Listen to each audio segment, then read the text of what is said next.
What's going on, everybody? Welcome to the Run Pure Sports NBA Hardwood Show. Sorry, I was messaging someone and I didn't start up the stream, so I forgot. It was AP because I'm on the road, so sorry for the weird delay, but we're back. We're talking NBA. We got 8 games for the people tonight, and man, interesting way to go through these 8 games, right? We got some early games that, first of all, 7:30 start time we got. Then we got some crazy news, right? We already have the Lucas stuff, but the Halliburton stuff could be wild. Ja Morant. And then, of course, Anthony Simons, right before we got on here, he got ruled questionable as well. So that's the 10 o'clock games. And there's going to be, it's going to be a long night, I think, for the people. So be in the Discord chat. We have a new code. Use that code Andy15, get you 15% off. If you don't know, Andy Lackish joined Run Pure Sports, and he'll be helping out with the golf content, which will be reared up and ready to go next week. AP, I'll go over to you first. I know holidays can be crazy. I know you're finally back from the cruise and you're, feel like you're probably getting right back in shape. You did the Saber Sim show today with Rubio, so you're probably getting in a nice groove and got some fun football to sweat this weekend. So how's it going? Yeah, I mean, getting back in shape, that's debatable. Like, probably gained like 10 pounds on that freaking cruise. I mean, it's all eating and drinking. That's all I did. Eat, drink. It was a good time. But no, yeah, in the swing of things, the showdown, like the game tonight, it's going to be brutal, but I think it's an awesome showdown slate. Ruby and I, we broke it down earlier, and Big T, JSU were on after us, so make sure to go check out those shows. I do like that we get a little gap tonight. I think it makes it nice, at least from a content standpoint, because it's like, man, go. Once we get off the Hardwood show, it's, dialing the heat map, projections, like all that stuff. So it's always kind of a shit show a little bit.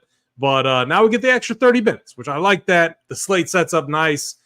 If you aren't able to be around your computer tonight, I would not recommend playing.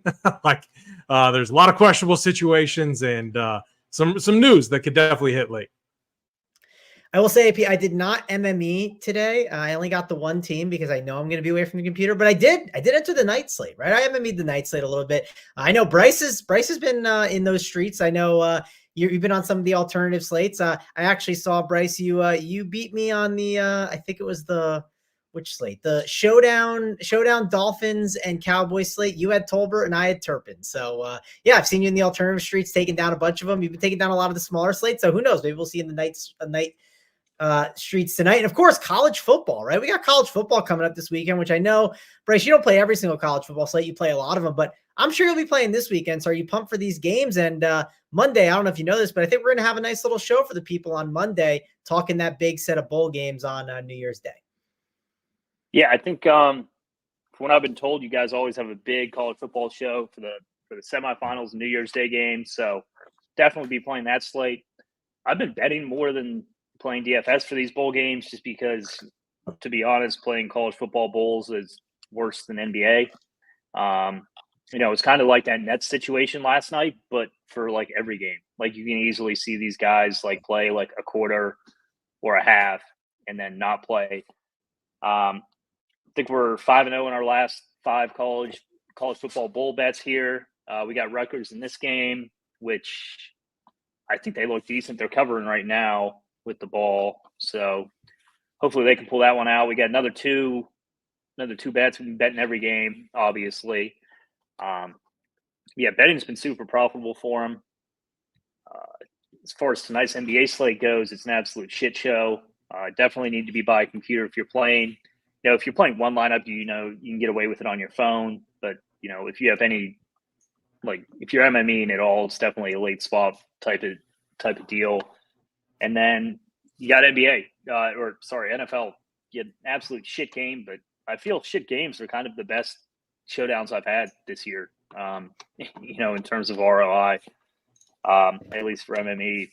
So, yeah, I mean, hopefully the Jets can do something and it's not like a 5-1 Browns, like chalk onslaught type of deal, because, I'm never playing that. But, yeah, it's going to be a little hard for us to break down the NBA slate here for you guys just because there's so much outstanding news, but we'll try and cover some different scenarios and whatnot in case people are in or out.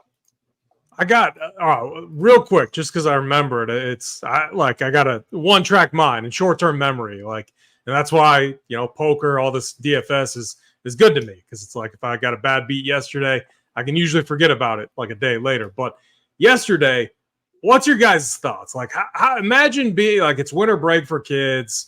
You got Giannis and the Bucks coming to town, and like you take your kid to a game, and they bench all their starters, and especially like Cam Thomas. Like Cam Thomas could have played 44 minutes in that game, could have played the entire game.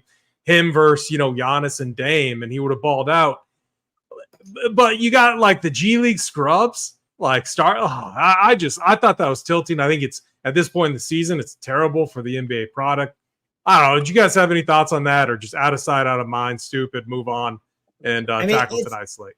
It's definitely bad it's a bad product. Like I remember I went to a Nets game a while back, and it was like a Nets Spurs game, and like the Spurs like sat like literally every single player, and like it was on the way to the game, and like it wasn't a fun watch, right? But I mean, I said it yesterday. They did this thing last year, right? Like they played Bridges. Yeah, but Mangone, that was in March. That was like March 9th.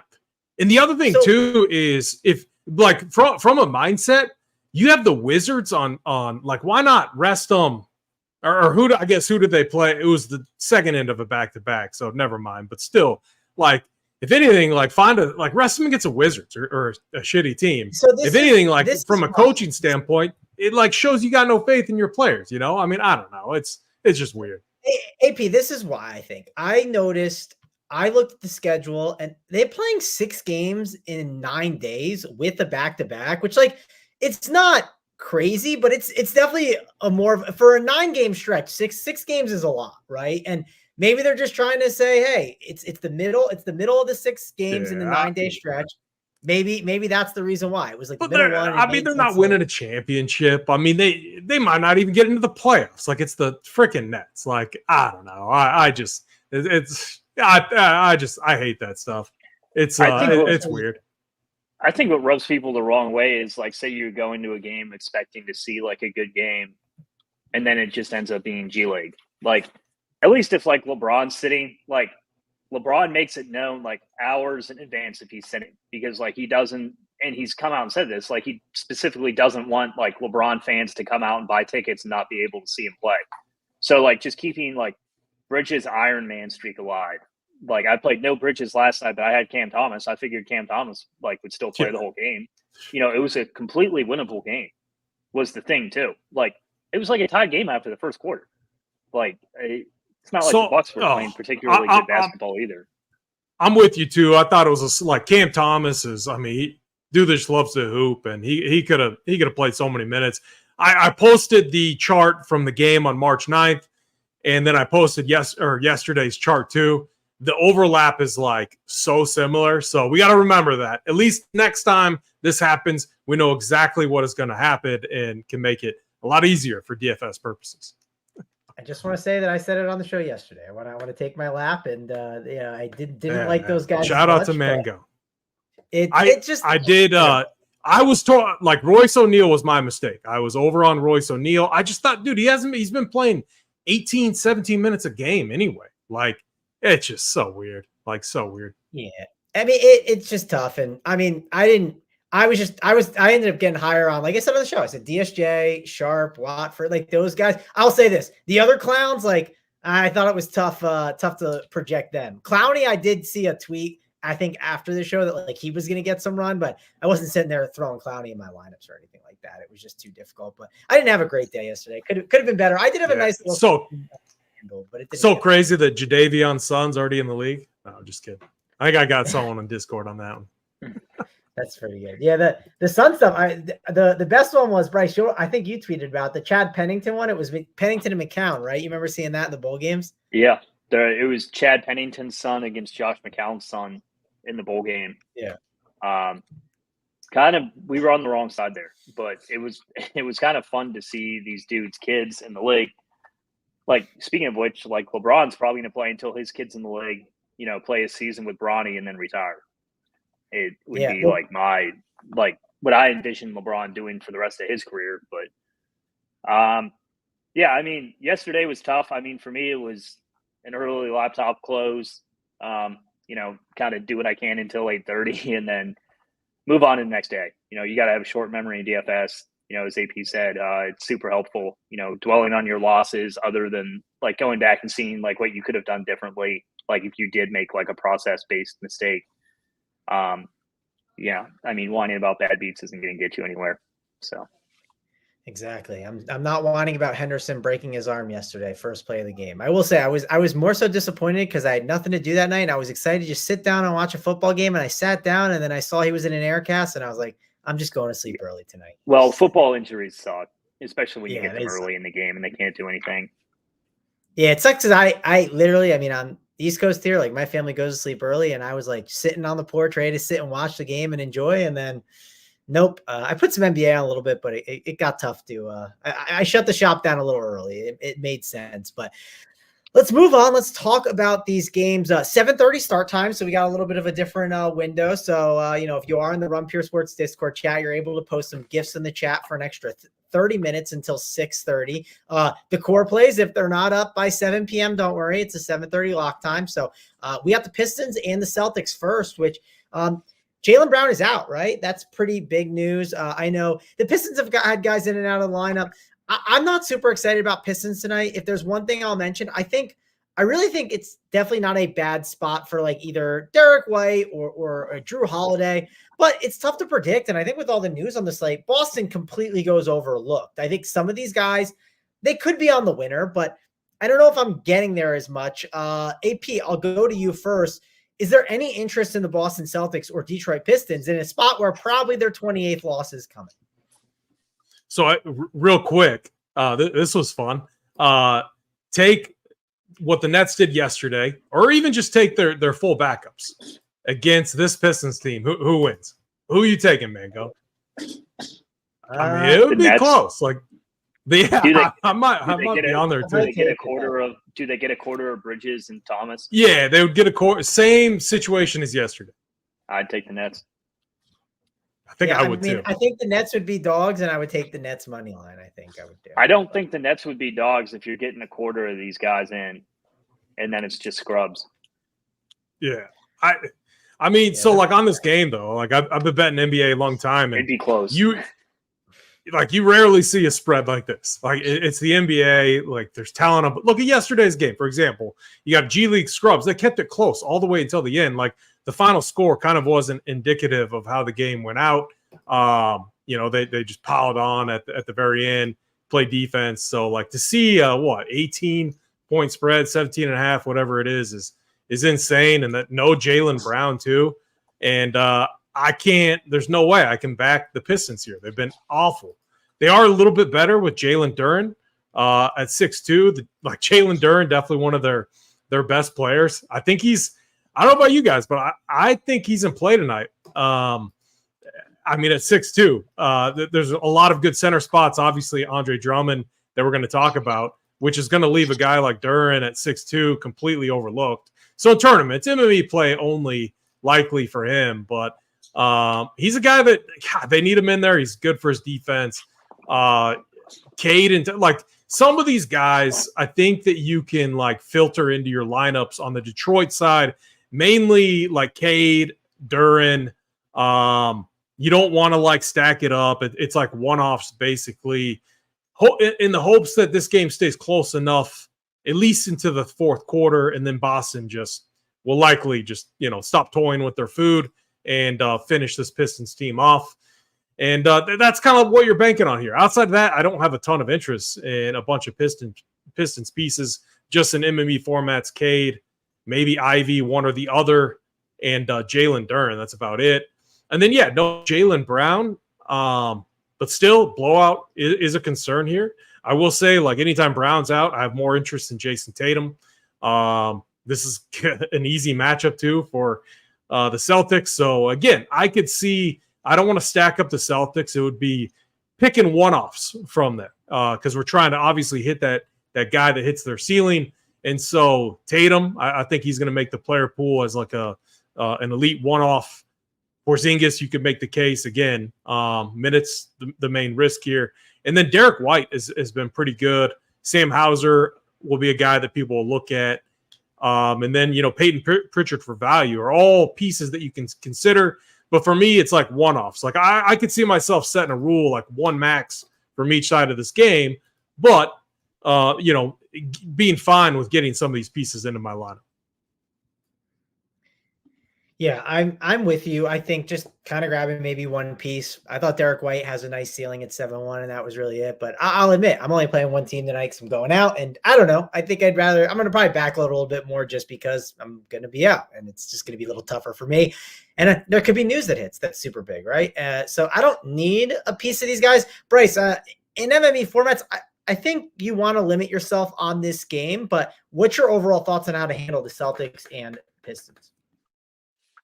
It's the type of game I might be slightly over on in MME just because I'm not gonna not play guys in this game. I think a lot of people are just gonna straight up fade it.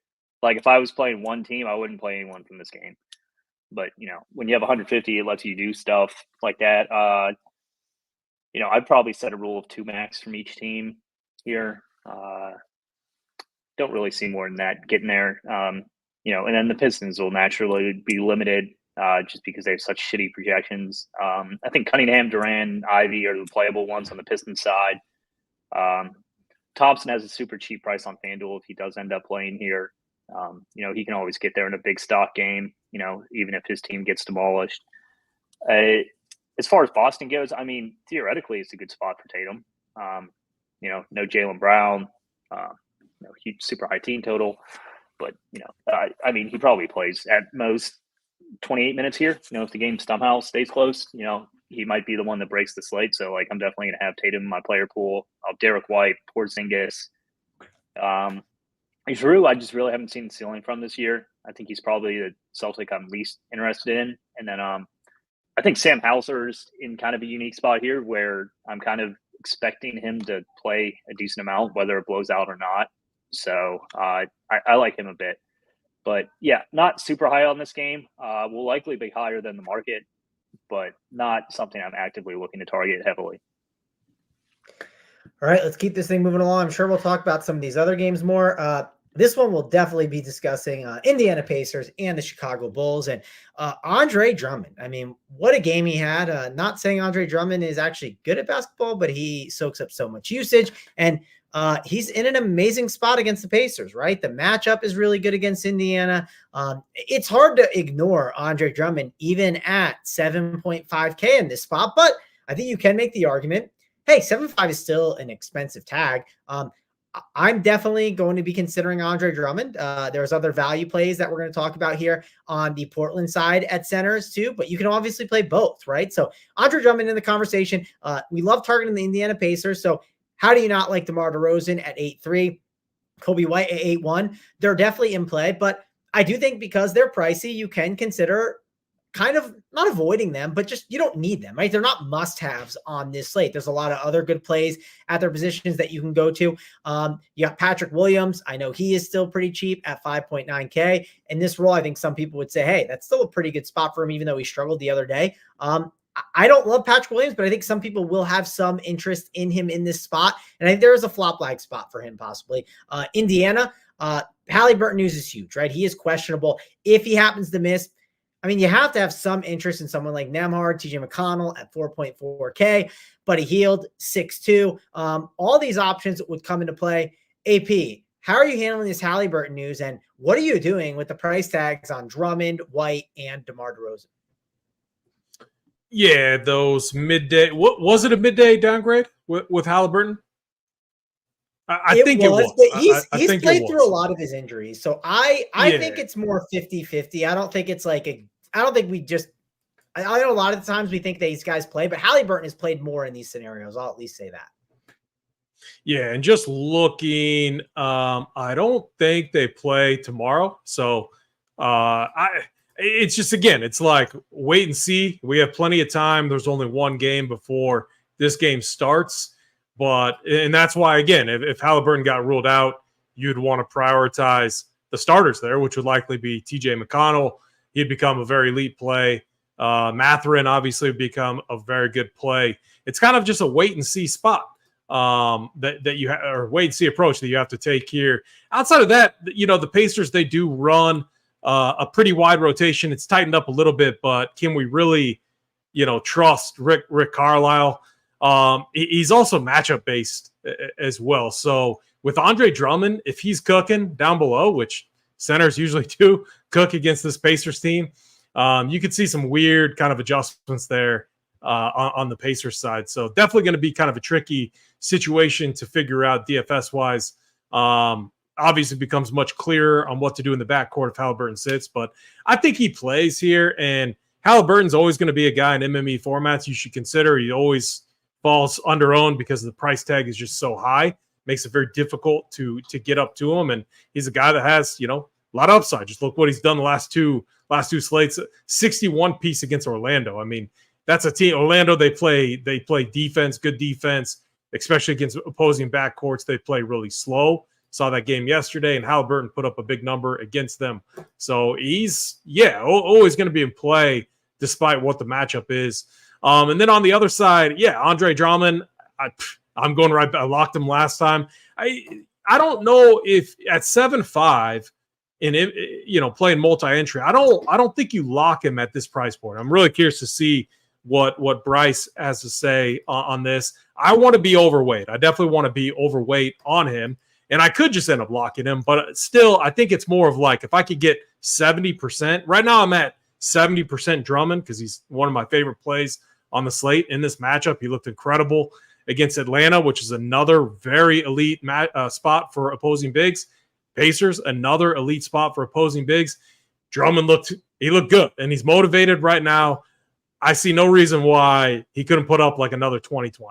And if he does that, you're going to want him in your lineup. So obviously very, very high on Andre Drummond, DeMar DeRozan. One thing, and you talked about this yesterday, Mangone, I believe, be careful, though, because Drummond, when he's down there, he wants the ball, gets putbacks, easy up and ins, but he's taking the ball out of these other guys' hands as well. So as far as like full stacking this game, I don't think that's the right approach, but Drummond, very, very good play. DeRozan, a very good play.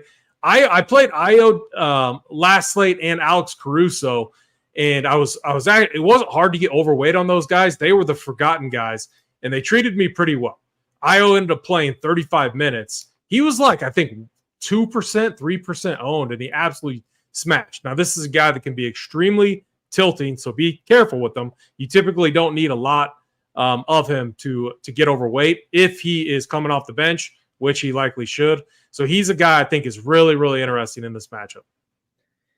Yeah, I just think at the price tags of Drummond, White, and DeRozan and the usage that he could steal away from someone like White and DeRozan, like I just don't need all three. Like I think a rule of two is not the worst thing on this slate, especially with the news that we could be getting. Bryce, I'll go to you. AP wanted to hear some of your thoughts on how to handle these Bulls. So break that down. And then, of course, try to do your best on how to handle the Pacers and Halliburton. Of course, we don't have this news. This is why we have a Discord chat over at Run Pure Sports. You can get in there and ask us questions, and we can break it all down in there. But talk about this situation. I think Drummond's a much harder lock on FanDuel than on DraftKings, because you can still play other centers. He's only 7,500 on FanDuel. He's almost up to 9K. He's 8,900. He needs a 50 piece there, without a doubt.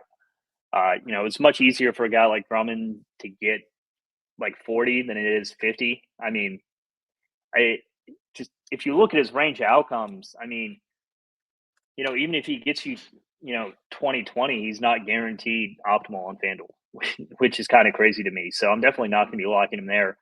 On DraftKings, I kind of like AP's approach of not I would just give him a high projection. We have him at a pretty high projection here. So I would just keep with that projection and, not limit it. You'll end up with over 50% of him, which I think is the right move here. I'm expecting the field to come in around 25 or 30% at 7,500, I would assume. It's obviously a really good matchup. Don't mind the max 2 rule between White, DeRozan, and him. He's priced up to the point where all three guys AK to smash on the same team and be optimal was pretty tough to do. So I would probably take Drummond and then choose one of the two. I prefer DeRozan to Kobe White personally.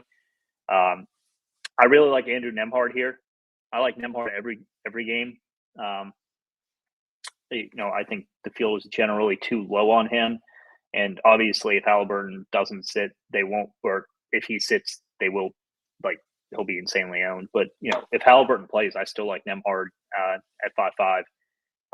We'll definitely have a good amount of him. I think Matherin's been a really good way to attack this Pacers team, because like if he's hot, they're going to keep him in the game and let him play like over 30 minutes.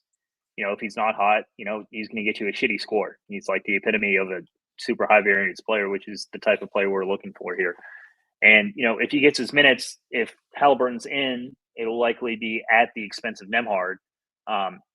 If Halliburton's out, there obviously isn't that barrier. So, yeah, I mean, I think this is a situation to just absolutely load up on the Pacers if Halliburton sits here. It would be Nembhard, Mathurin, Hield. Bruce Brown's out too. They're just not a ton of bodies to go around there.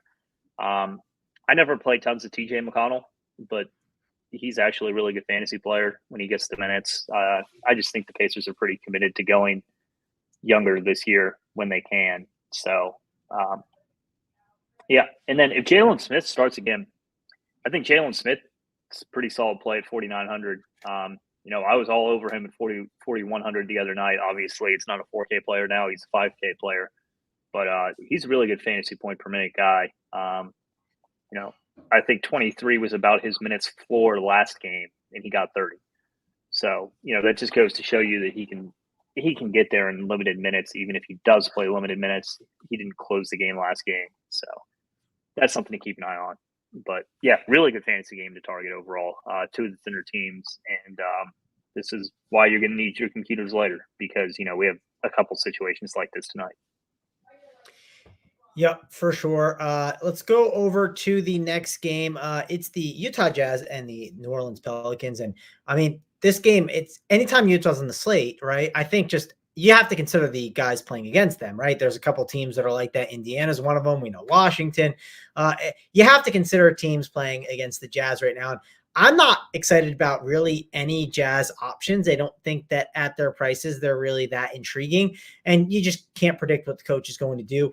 They're kind of similar to the Washington Wizards in that way. But I do think we have to consider Pelicans at their price tags. Brandon Ingram, 7-8. Zion Williamson, 7-7, especially on FanDuel. I know he is someone that's going to be very chalky over on FanDuel. And CJ McCollum at 6-8. I mean, it's just a cheap price tag for someone that's playing like between like 35 and 40 minutes every single night. Now I know there's, they only play with one basketball and these guys steal the usage from each other, but I think you have to consider all these options up top, and you can make a case for Herb Jones and all these other guys like Jose Alvarado could easily get there at 3.4K. There's a lot to discuss on the Pelican side of the ball. I also think you could easily just avoid it, AP, with tons of other options on this slate. So is it a play or a fade on the Pelican side? Yeah, I mean, the Jazz, they play with decent pace. I like the over in this game. I think there's going to be a lot of easy buckets.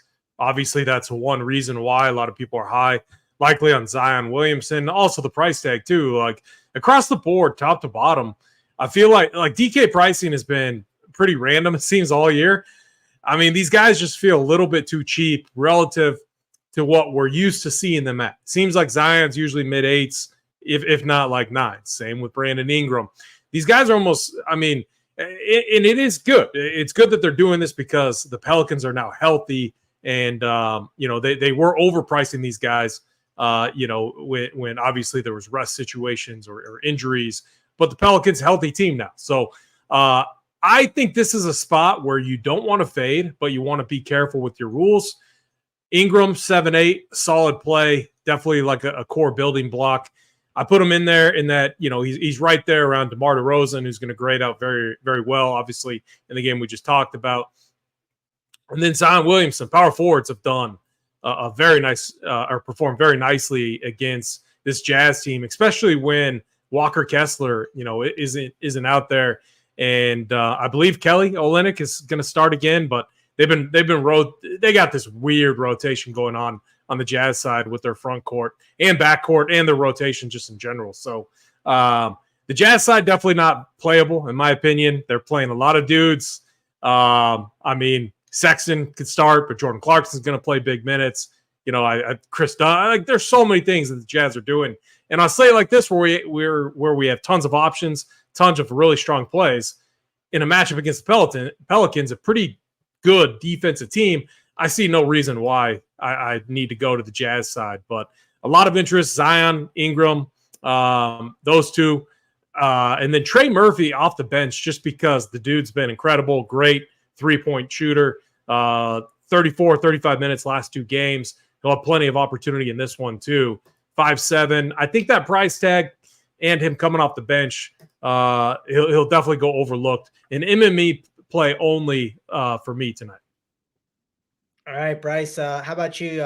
Jazz seem like an easy fade. What about the Pelicans, though? I think in MME, I agree with AP. Like, those prices seem too cheap. I think MME-wise will get exposure, but I will admit, if you're only playing like a couple teams, I do think you could make cases to not play them, and I think there's upside here for these guys, but I don't know. What's your overall thoughts? Because targeting the Jazz does make a lot of sense, but when you guess wrong, you definitely get frustrated with these Pelicans.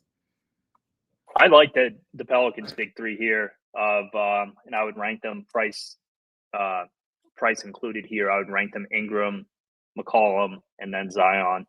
I think all three are super strong plays, especially on DraftKings. Don't love the Jazz secondary players here. I think the one I would take a shot on, AP mentioned him, would be Trey Murphy. He's been very solid off the bench for them. He doesn't break the bank. I'd be more interested in a guy like him if I don't get cheap value to jam elsewhere, like I'm kind of expecting I will. So, like, I don't have the mindset I'm playing a lot of Trey Murphy, but, like, if I end up with more Trey Murphy than I wanted to initially, like, it's not the end of the world to me. I think the Jazz are the worst place on the board. I think the only one you can make a case for remotely is Lauri Markkanen. They're healthy again. Their rotation is fully a mess. They're going up against a good defensive team, and they all suck. And none of them are priced down. So I think the Jazz are a super easy fade here, and I would just much rather get overweight on other players. All right, let's keep this thing moving along. We got the next game up, which is Dallas and Minnesota, and Luka is out, so is Kyrie. But some of these prices are adjusted for it a little bit, right? Like Tim Hardaway Jr. is 6.6K, and it's not an easy matchup, right? If this was like the Wizards or some of these other teams, I think we'd be a little more interested. I don't see myself as interested in some of these options. I do think Dante Exum is an interesting play at 6'3". I definitely don't mind him and Tim Hardaway Jr. I don't mind Seth Curry. The problem I have is, like, I do think the Dallas Mavericks, they have enough guys that they can just mix and match in there and kind of cut into each other's minutes, right? Like, Hardy's also 5'3". You got Lawson, who they could just easily throw in there for like 18 minutes and muddy some things up. And good luck with that front court. They're just not a good basketball team right now without Luka. And man, they should probably get absolutely destroyed. And I think the minutes are just going to thin out amongst not just 8 guys, right? I think it's going to thin out amongst like 10 or 12. And it's just going to be an ugly situation. AP, what are you doing here with these guys? I think, yes, you can make cases for some of them, but I worry about the minutes here in Dallas. How about you? Yeah, I mean, you kind of hit the nail on the head there. Luka being off the court, just a much worse team, obviously. Luka just does so much. I mean, individually, you have pieces here that can make it work, but you're going up against a healthy, I believe healthy, who is Karl-Anthony Towns, questionable, but he made shoot around, likely to play here. So yeah, you're going up against the Wolves, which very good defensive team. I mean, the Wolves, they lost. They're coming off a loss against OKC. Nice bounce back spot. They're going to get a win tonight. 12-point favorites. I mean, if they don't win tonight, that would be absolutely embarrassing for them. But this should be an easy game for them. I would like to consider a guy like Derek Lively, but my concern is I think with Luka off the court, I don't think that's a thing that benefits a guy like Derek Lively. Luka and him with their two-man game, lobbing him the ball, letting him cook. And then it's the matchup too with the Timberwolves. They have a ton of size. So could Derek Lively get there? Yeah, he could. They're going to need his size, rebounding, and if he stays out of foul trouble, that would be, his path to getting there. And then what are they going to do with the rotation? This is where they still have dudes that can play. And I get what you're saying about the rotation in minutes where outside of maybe Dante Exum, I think Dante Exum at 6'3", you can play him at the point guard, a small forward spot. I think he's going to grade out as a very good play. Tim Hardaway Jr. as well, assuming the game stays close. But, the Wolves can put Jaden McDaniels on whoever's cooking them. and that's going to make life very hard on that player. So Luka being off the court individually makes things very difficult for a lot of these pieces on this Dallas team. So again, I'm kind of with you, Mangone, on being a little bit cautious. I'm not fading this spot. Definitely not fading it. Obviously, Luka being out, there's a lot of usage to go around, but it's not going to be one of those spots where you just jam in like 3 or 4 guys. It's definitely not. I think you take bits and pieces, Exum, definitely, probably the top guy for me, just with his minutes upside. The ball is going to be in his hand a lot. Tim Hardaway Jr., if he hits his shots. Derek Jones Jr., 5'1". I think that's a fair price tag. And then the guy, Josh Green coming back. Normally, I would love this spot for him, but coming off his injury and everything, you have to think his minutes are going to be managed. And at 4.2, I'm curious to see what you guys have for minutes on him. I'm thinking like 25 to 27. That might be even aggressive. And even at that range at 4.2, it's not like he's a lock button type of play in a matchup like this one. So Exum, Hardaway Jr., Derek Jones Jr., I think those guys are fine. I'm being careful with Lively just because of the other options that we have at center. And then on the other side, I wish Naz Reid was cheaper, because this just seems like the spot where Naz Reid gets in there and starts cooking. He smashed against the Mavs last time he played them. I think he was like 5'4" or 5'5", and I played him just because I love the matchup so much. I just see the Timberwolves getting a lead. I can just see it now, like they extend their second unit, give Naz a little bit more love, a little bit more run, and it's just such a great matchup for him. But he's 5'9". That's a very difficult price tag to play for him. So the Wolves side, definitely much tougher to play here. All right, Bryce, let's go over to you. Break it down, because Dallas, like we were saying, it seems like normally you would jam these guys in, but I just don't think today is the day to jam them in. How about you? Well, it's because when we've seen Luka sit, they've been much thinner in general. Like Josh Green is sat, like they just haven't had the bodies to throw out there. But today they have 10 actual NBA players they can throw out there. So I think the only people you can project in the 30s comfortably minutes wise are Hardaway and Exum, to me at least. Derek Jones could get up there as well in terms of minutes. Those would be my 3 favorite plays here. I currently have 20 minutes on Hardy coming off the bench, and I got 20 minutes on what's his face on Josh Green coming off the bench. So if one of them were to start, I definitely think they could get into the 30s, and I'd be much higher on them then. Jaden Hardy just kind of needs the ball in his hands, and this is the type of matchup where he can have it. It's just a little bit harder to get excited about him because there are way more paths for him to fail than there normally are where we want to play Hardy. So most of these guys are GPP plays to me, but I think I'll be overweight on a decent amount of them, at least the ones who start. And then looking at the Timberwolves side of the ball, I don't think anyone's really going to play like Anthony Edwards or Cat. You see guys like they're coming in at like 1 or 2% projected owned for me. Like I'm going to try and get between probably 5 to 10 on each. And that'll be comfortably over. So I kind of like the Timberwolves studs here a bit. AP brought up a good point about Nas. 5.9 is just really tough for me to play. The front court is absolutely loaded to me, or at least in my opinion today. So I think that's kind of a tough one to play. I'd rather play studs here and then some Dallas value, but yeah.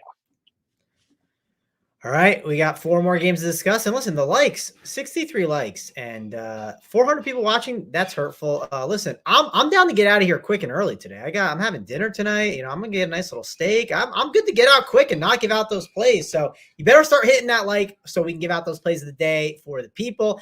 But keep moving along. 4 games left, and this is where it starts to get interesting. We got Memphis and Denver, and John Morant.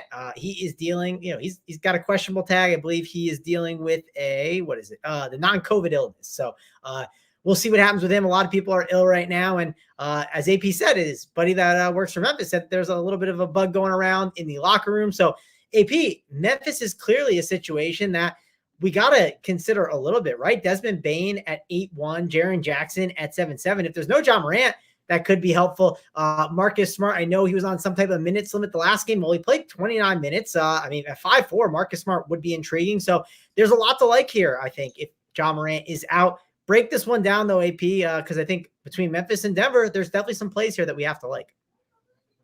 Yeah, shout out to my guy Jeremy out there in Memphis. He was, it was when Ja came back, he was telling me, talking to his buddies there, that if the game is within reach or close, and it was a close game, obviously, Ja was definitely going to play over whatever minutes limit that they gave him. I think they said they wanted to keep him under 30. He ended up playing 34. So yeah, he was spot on there. And I don't think they made shoot around. That's Ja Morant and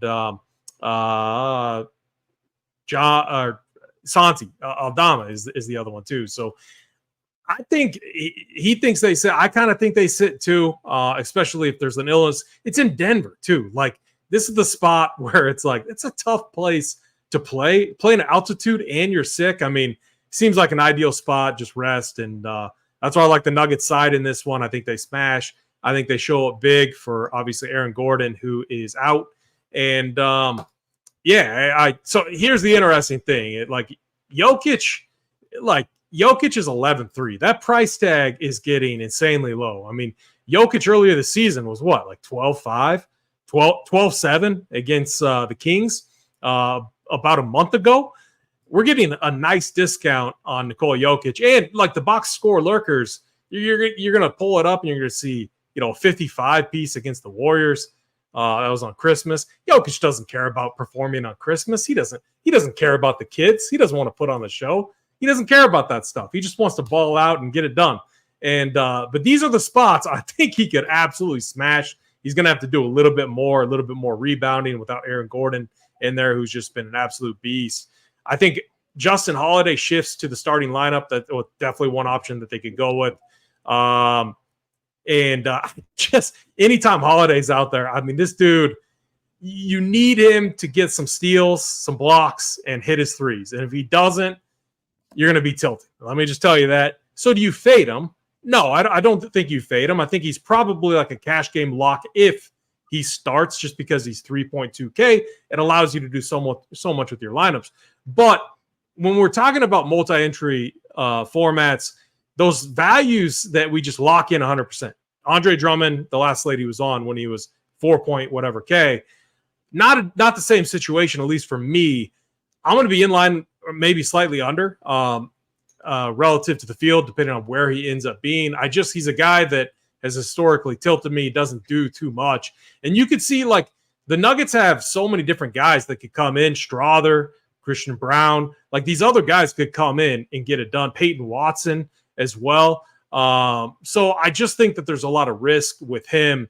But he's a price-based play. Obviously, if he starts, he's 3.2K. It's tough for him to fully tilt you there. But I love the spot for Jokic. I love the spot for MPJ. I do think the Nuggets blow them out if Ja is out. And so, yeah, this is obviously a piece of news that we're sitting on and need. And if Ja and Santi, if they are out, you're going to have Desmond Bane. Desmond Bane is going to be obviously a much better play. Jaren Jackson now with no Aaron Gordon in there too. He still has to deal with Jokic, but they're not going to, like, they'd be dumb to put like Jaren Jackson on Jokic. You'd want to keep him away, keep him out of foul trouble, because you're going to need Jaren Jackson. So I think this is a really interesting game. It's 9 Eastern, so we're likely not going to have that news. And it's one of those spots where if you sit and wait, you could really benefit from it. Because all Memphis needs to do with these guys at their current price tags is keep the game within reach, and they're going to get those minutes. So, and you could then, if Ja was out, if Santi was out, Vince Williams would become a much better play. We'd have to see who they start, but Zaire Williams, another 3K piece that you could make the case for. So again, another spot that we got to sit and wait for the news. But with the news that we have now, Jokic, great play tonight. MPJ, probably like an elite core play, lock type play.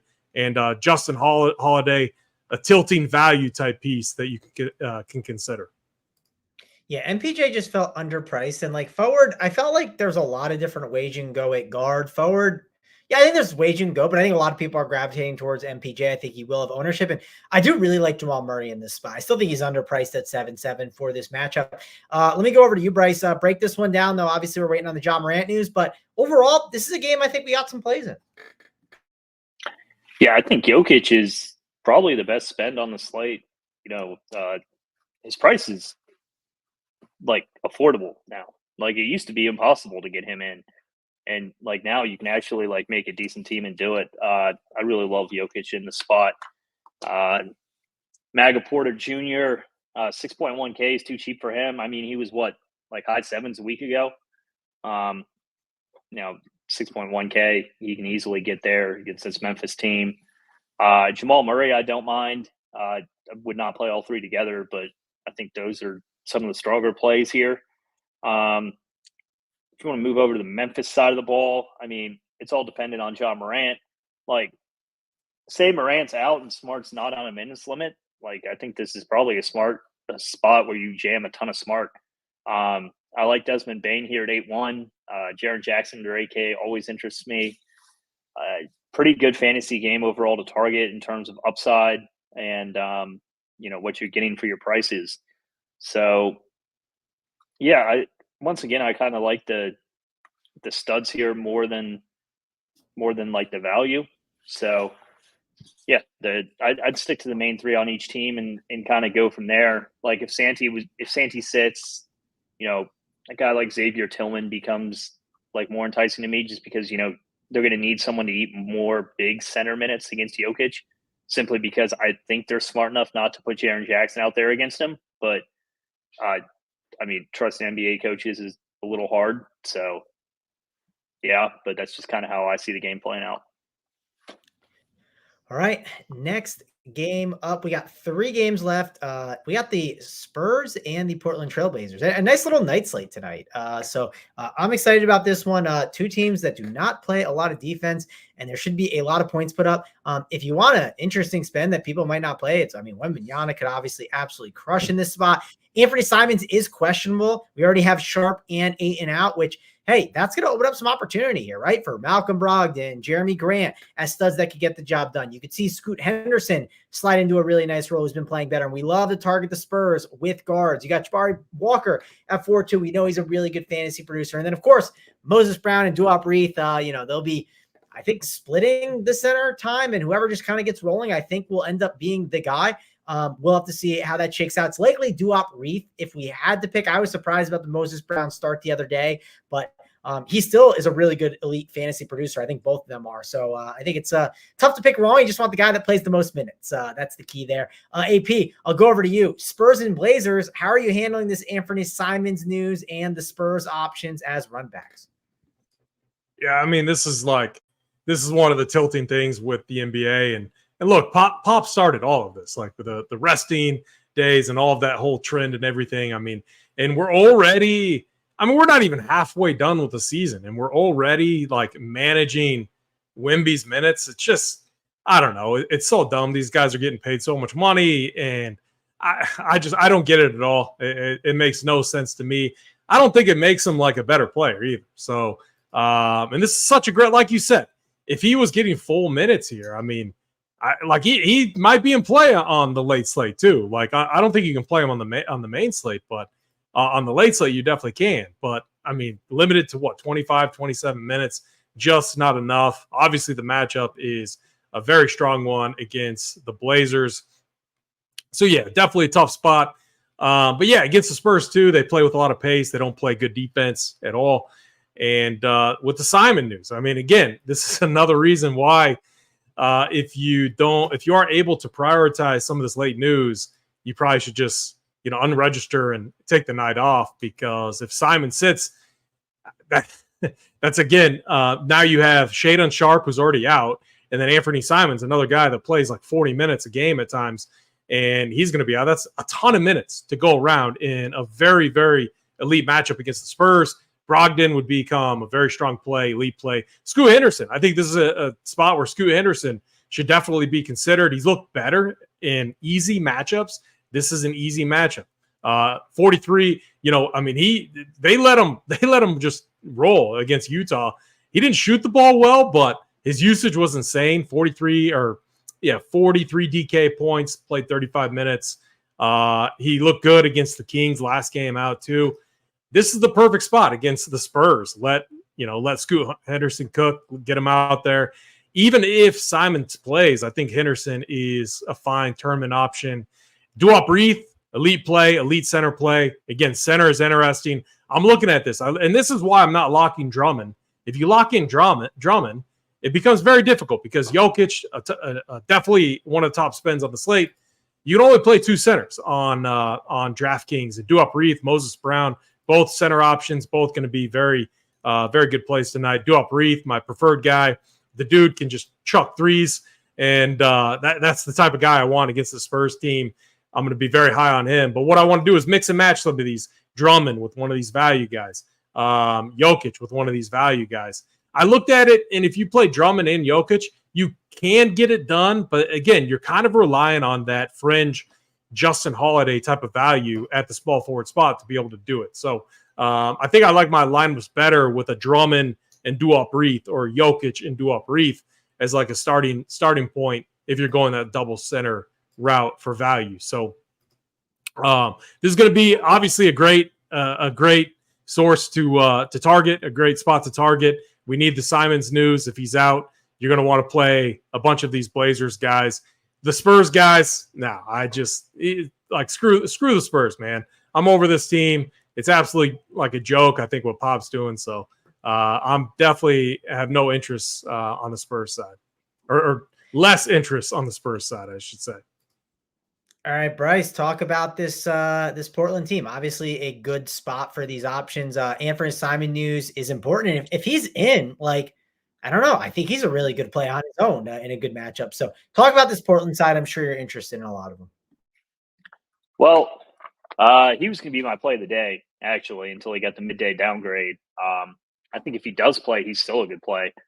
I mean, you've seen Portland run these guys 40 minutes a game, like the starters here. So, whoever starts for him, and it would probably be Scoot, would become an outstanding play. I think Brogdon would probably become the best play on the slate, him and Jeremy Grant. I would definitely leave some spots open for these guys here. And, if Simons plays, it's not like you're fucked. Simons is a good standalone play. These guys are fine standalone plays, and you just end up being higher on a team against the Spurs. It's not like a huge negative. Reith is really, really strong pivot if you wanted to go a little more high-low, and get some of these mid-tier guys out, if Simons were to play. So this is just a spot where I want to be late swap flexible. And, it sucks that this is the way the game is, but, with there being late swap, you just kind of have to be on your computer, checking the stuff out. So, or even on your phone, if you're on one lineup, making it on your phone, you still have to pay attention to stuff like this. So it's just part of the game. Spurs side of the ball. Also, Kamara, I think, is one of my least favorite plays. I'd still have some just because he's cheap, but he just runs cardio every game. Give me the guys that are going to actually put up some shots here. I'd much rather, if Simons is out, I'd much rather play Scoot than him in terms of Portland value, or one of the centers, Reith or Brown. Spurs, Pop's just fucking annoying. There's no other way to put it. I could get on board with Devin Vassell, Wemby. What do you guys have Wemby's minutes at? 28? It's just kind of hard for him to get there at those minutes at 10K. I would love to play Wemby in the spot because Portland should be the perfect matchup for him in theory. But, if he's going to play, under 30 minutes, it's really hard for him to hit that tag. He's one of the few players that could do it, but I don't have a ton of interest in him at 10K, which sucks, but that's just kind of the way the Spurs are playing right now. So, yeah, I'd lean more into guys like Devin Vassell. I think Sokan is playable. Not my favorite play, but, I think he's going to be in my pool here. Keldon Johnson off the bench doesn't really interest me much. I think the Champagne guy starting is super annoying. I don't think that he's a good play. And, he's gotten pretty lucky in my opinion in the last couple games. So I think he might go a little over-owned here. Yeah, the Spurs is just like, I don't think you can play them until Wemby, like either there's a guy out that just like forces minutes back up, or like you kind of see it from Popovich. It's just tough right now, but I understand he's just like a contrarian option that can pop at any time. Just the minutes have to be there. That's one of the issues that you have. And of course, ownership will be low because of that. Let's go to the next game though. Miami and Mangone. Hey, real quick. What's your thoughts on Jeremy Grant? Because I'm not seeing a lot on him. Obviously, that could change if Simons is ruled out, but like he's going to be like Bryce said, these starters get a lot of minutes. I got him projected for like 36 plus minutes potentially. I can't remember what happened last game where they went with Jabari Walker over him. I guess that's maybe a risk, but I'm not really seeing it. Seems like he could be really overlooked tonight, and I like the spot for him. You have any thoughts on him? Yeah. I listed him on my 3-max stuff because I thought similar, like he just could get contrarian and under-owned. Walker was rolling in that game. I think that was part of it. And they were like beating the Kings like pretty bad with like some of their backups. I think they just let him roll. So I wouldn't worry too much about that with Grant. Just he's likely going to get the minutes, but if weird things happen or like, they're playing well, if they get blown out, obviously there's that volatility, but I don't see him getting a lot of ownership. And I think he's a good play for sure. So I would not overlook Jeremy Grant on this slate. I do think he's definitely solid. So yeah, I like it. Obviously you could get more ownership if Simons gets ruled out. That's something that you kind of have to just like wait and see, and then see where all the ownership moves to. And people could be locked out of him, right? If they play DeMar DeRozan early and you see high ownership on him, well, they could be locked out of Jeremy Grant. That's something to kind of think about when you break it all down in AP. So anything else here on that game, AP, or is that it? No, I just was... Yeah, I didn't see him popping too hard in projections and everything, and I think he's an interesting tournament play tonight. Under 7K too, and it's more matchup based, so that's why I wanted to mention him. I'm in agreement. Like he was someone wasn't popping, but I still put him on there because I thought it was worth it. But next game up, Miami and Golden State. We got 2 games left, and guys, hit that like. We got I saw 125 likes. Let's keep them moving along. Last time I asked, they've jumped up. Let's jump up a little bit more, and then we can give out those plays of the day for the people.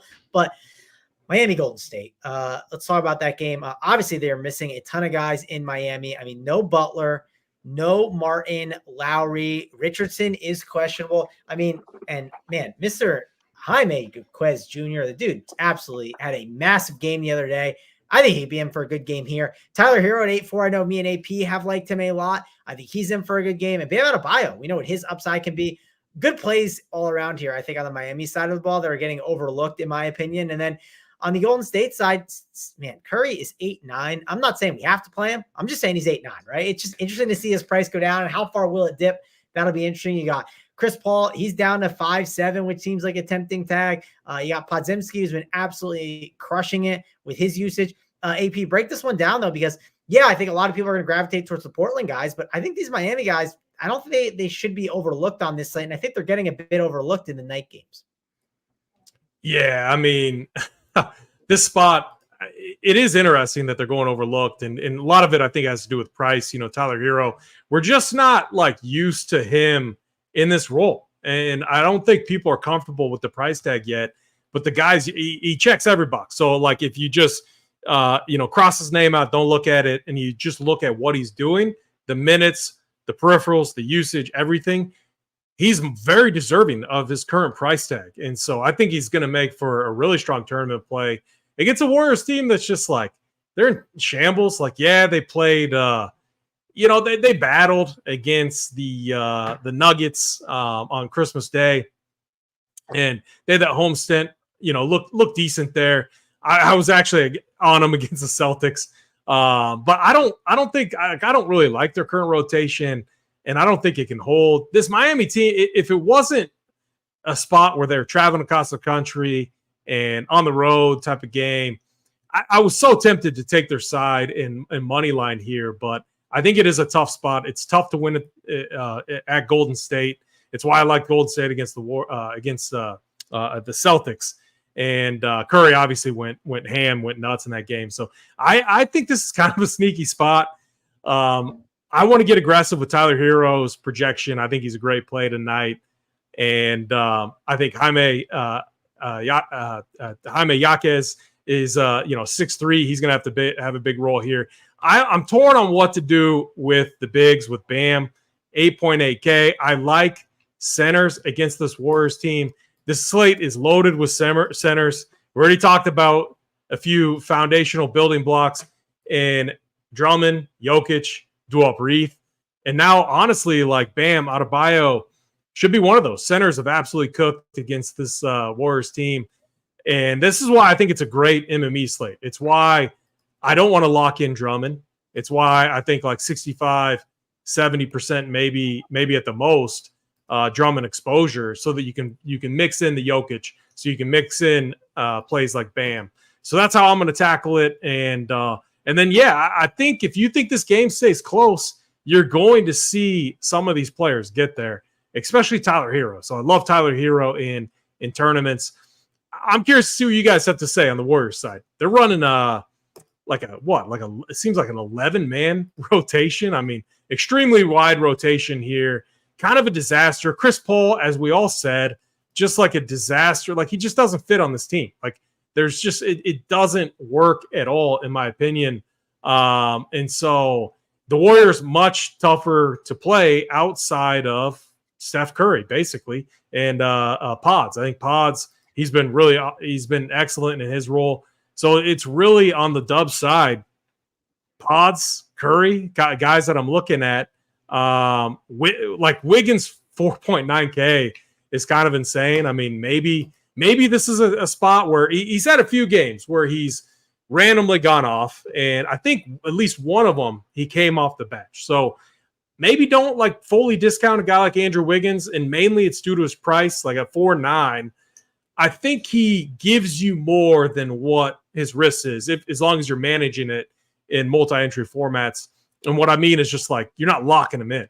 And also it doesn't take that much to get overweight on him. So Andrew Wiggins, fringe tournament play there. Outside of that, I don't trust a lot on the Warriors side. All right, Bryce, I'll go to you. Miami side of the ball, I think there's definitely some plays, and Golden State's a little tougher, but break this one down. How do you handle Miami and Golden State? I really like this game. I think it goes super under the radar. I'm totally fine being way over on these late games. Love Bam, love Hero. Really like Jaquez. I can even get on board with like Kyle Lowry in this spot. And then, you get a really good run back on Golden State with Curry. 8.9 for him is way too cheap. No one can defend him on this team. So, you can toss Pods into the mix. I like him. Don't love Chris Paul, but he grades out okay. I guess you could toss him into the mix as well.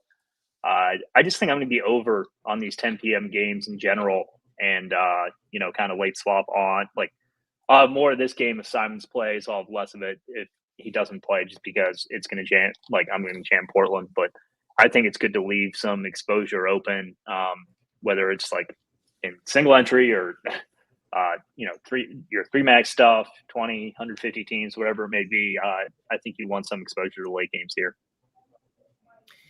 Yep, agreed. Let's go last game of the slate. Charlotte and the Lakers, and definitely not a bad one. Anthony Davis, like if there's a spot you're just like, hey, AD could nuke, Charlotte's definitely one of them. So I do think AD is interesting. He does have that forward eligibility. LeBron, 9.8. You can always make a case for him, but I think it's more of a AD spot than LeBron if I had to pick one or the other. And then Charlotte's side of the ball, they are dealing with some injuries, right? Mark Williams, questionable. We got Brady Miller, questionable. And that could open some opportunity for some of these plays. Gordon Hayward is out. Obviously, this could be good for Rozier and Bridges usage. PJ Washington, I assume, will still be off the bench. And you could see some of these cheaper options slide in the starting lineup. And man, Cody Martin had a really nice role the past game against the Clippers, and I do think he could have a nice role here as well. AP, break this one down, Lakers and Charlotte. Yeah, I agree with you, Cody Martin. Obviously if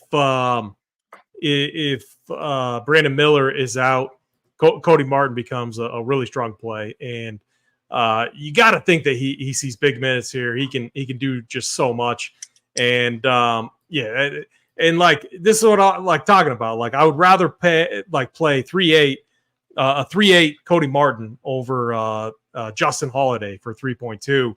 I'd much rather do that, especially if Brandon Miller or Brandon Miller's out. So definitely a value play that you're like, I don't even know if you have to sit and wait for that news, because Cody Martin should get some run here anyway, but just because the Hornets are so thin, and Bryce McGowan's, I mean, my guy from Nebraska, he just, I don't know. He needs some size on him. He's like too small, too skinny out there.